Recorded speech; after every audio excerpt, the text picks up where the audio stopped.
la chaîne qui vous édifie.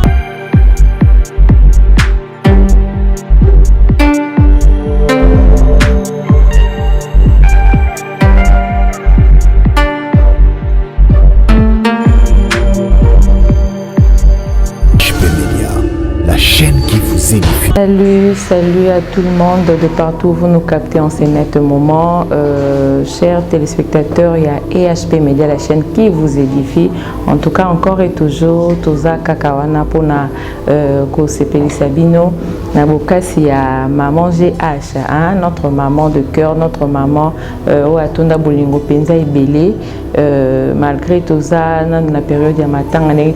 maman Gisèle Tony. En tout cas, Nzambe a bondisa motema ya libota mobimba. En tout cas, Nzamba Zalana Bino, qui m'a réunion en tout cas maman GH, que la paix du Seigneur est vraiment la bino mingi mingi. Lelo nakosola bino par rapport à lisolo moko oyo, il faut biso na bino tozwa solution parce que ça fait trop mal, hein, et ça l'a vraiment passé. Dans mon client, en tout cas, il faut tous la reconnaissance, tous la vraiment reconnaissance envers maman nayo, papa, envers un décounayo, même un ami ou à salut au bolam. En tout cas, il faut tous la vraiment reconnaissant parce que il y a un des salariés que bolam wana oyo zo sala na bateau. Donc on monte c'est là, oh merci. En tout cas, et ça la bien, quelque part ça fait vraiment du bien na katia motema et tant yo pozo reconnaître bola moninga salio au pesi merci nzambe pe ako récompenser yo na lolenge na ye. Vraiment il y a une maman oyo aleli penza na motema mobimba. Aleli makasi. En tout cas, ça epesi pe passer vraiment.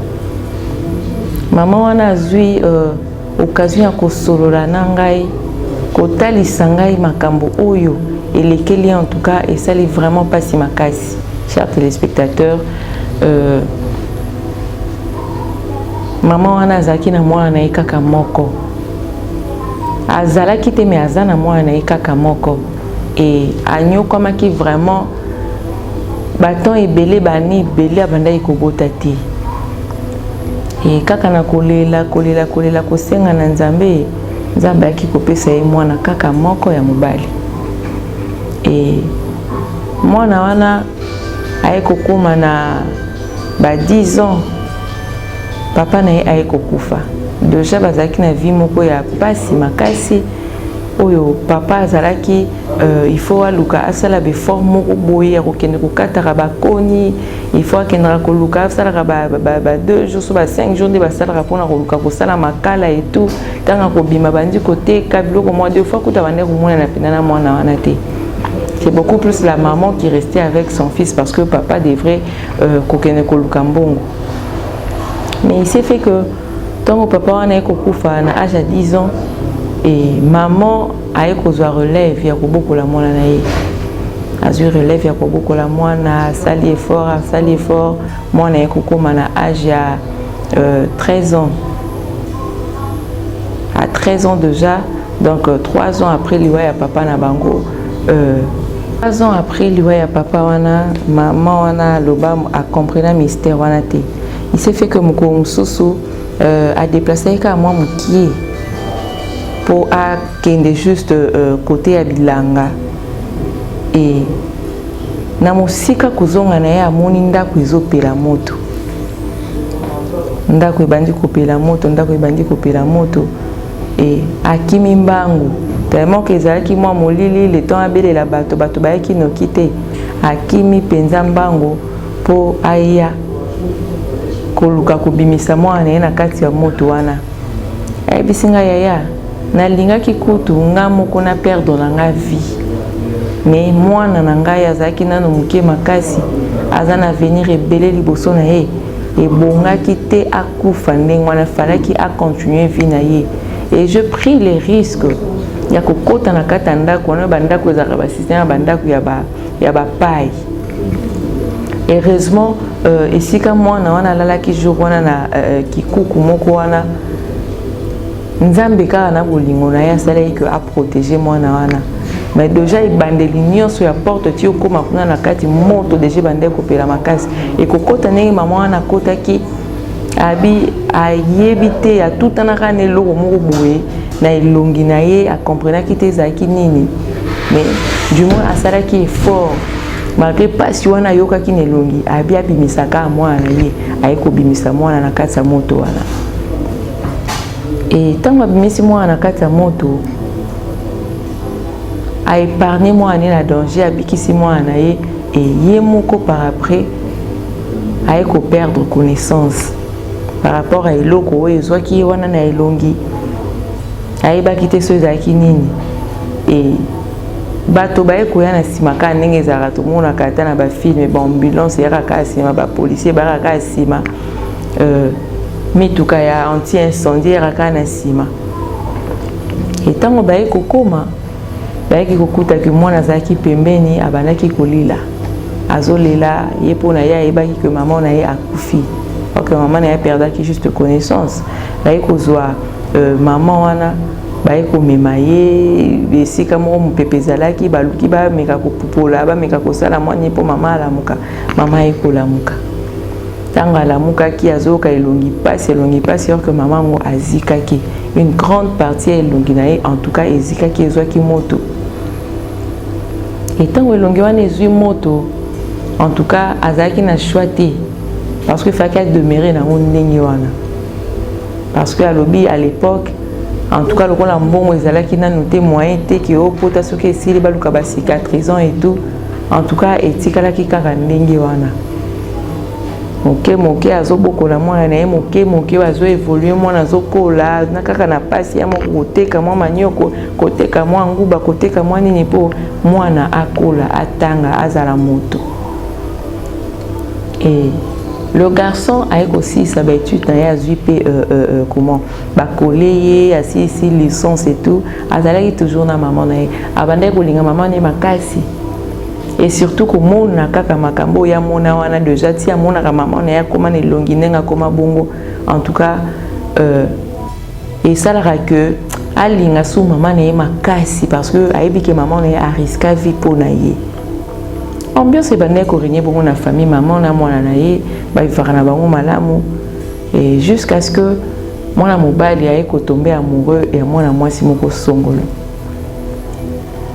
et la fille basololaka na mobali libanda et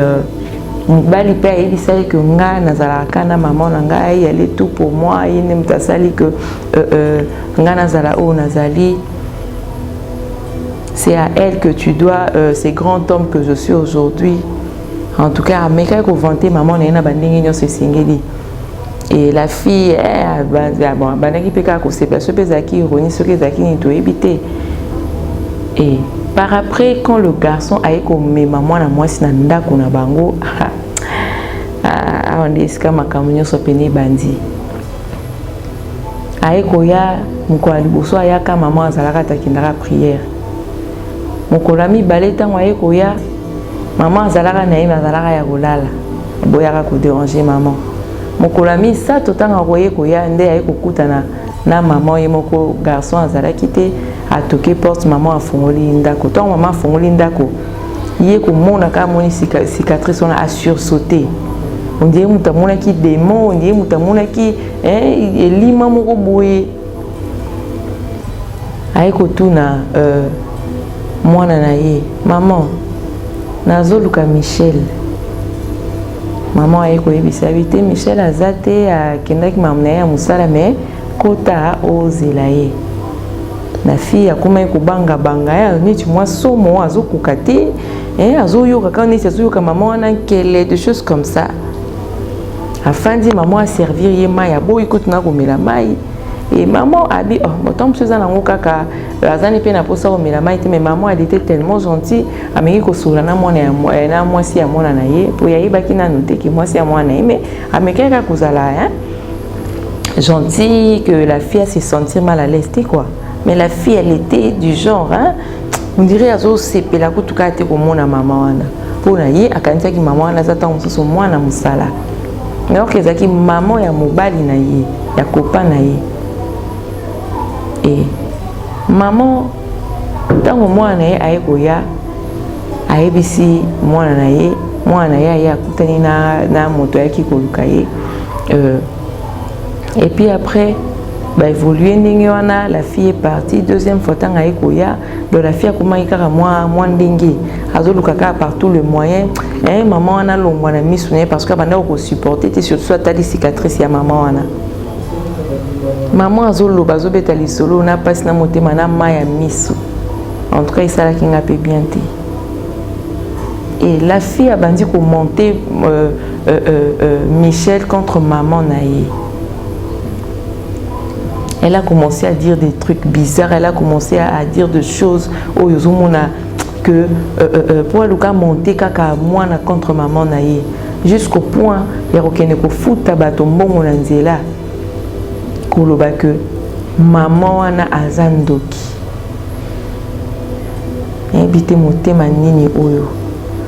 motema nini oyo bandeko basi motema nini oyo. Moi j'aime toujours parler de femmes na lobelaka mingi basi parce que ngape na za mwasi tango na solo ba makambo ya basi mingi na mibosa na répéter parce que ngape na za mwasi oyo ngana lobaka beaucoup plus c'est ça juste parce que to meka kozwa conscience to meka obongisa makambo ya mabe jusqu'au point où kene ko futa bato mbongo libanda po ba opesa fausse témoignage likolo ya maman bokilo. Maman oya yambaki na motema malamu maman bato atikala koboya ya ta mokolo moko te alinga lobilo kwanga la botaka mwana moko na vie oyo pe akomi mwana na ngai kosala nga bien soki mwana nga abali lelo mais pendant que maman wana zo babola mpona ye azo comploter contre maman wana. Et dans un premier temps makambu ya bana koloba o akomeka mkimki aloti maman na loti maman salinga boy na loti maman ça les garçons ne croyaient pas. Bande kolingate habité na bi maman nanga non peut-être que ça kaka bando to moko bien bazaki na makanisi moko boy tout et tout jusqu'à ce que le jour où ya futi bato mbongo ba ya na ndako ba ya kokosela maman wana makambo koloba que na butu alingi apesa mwana bango kindoki ke mwana loti maman wana na butu azo ya kopesa ye musuni soki musuni ya nini pe ngai na bino toyebi te wana lisolo na ye inventaki et kopelisa moto mwana etongo ye komona ke bato mosusu nde baye koloba en tout cas maman je regrette je comprends que ceux qui t'ont sous papa akufa c'est que yo moto lia papa ngai ozolianga na ndio pozo zela obokola na soso na akoma na niveau moko boy po oluka oboma ngai en tout cas maman na lingi lisusu te d'ailleurs ba prière na osalaka awa ya lokuta et tout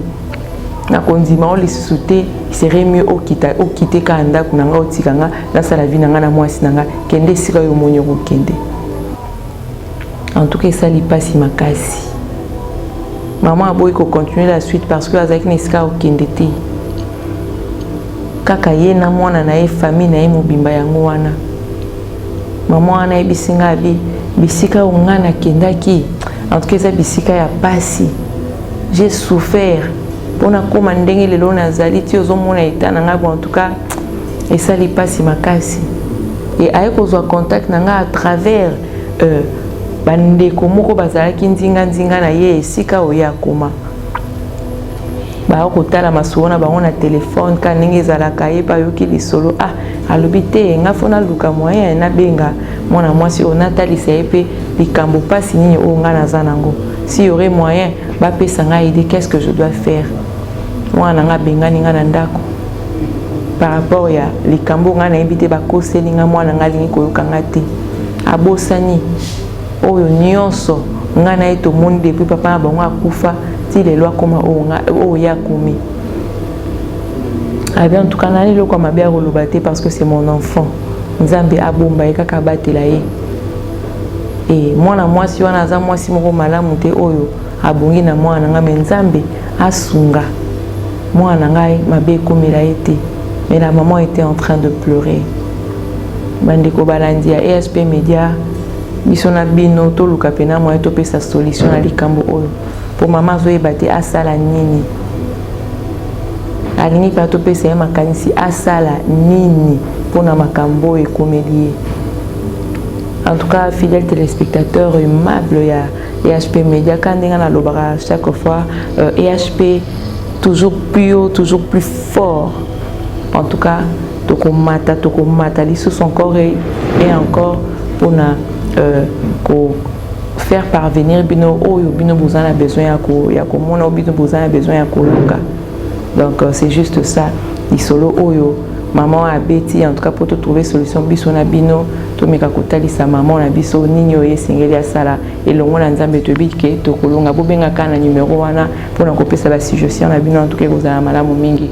Quant à moi, l'émission est déjà finie. Je dis merci, un grand merci à Charlie Kanga Image Pro Montréal,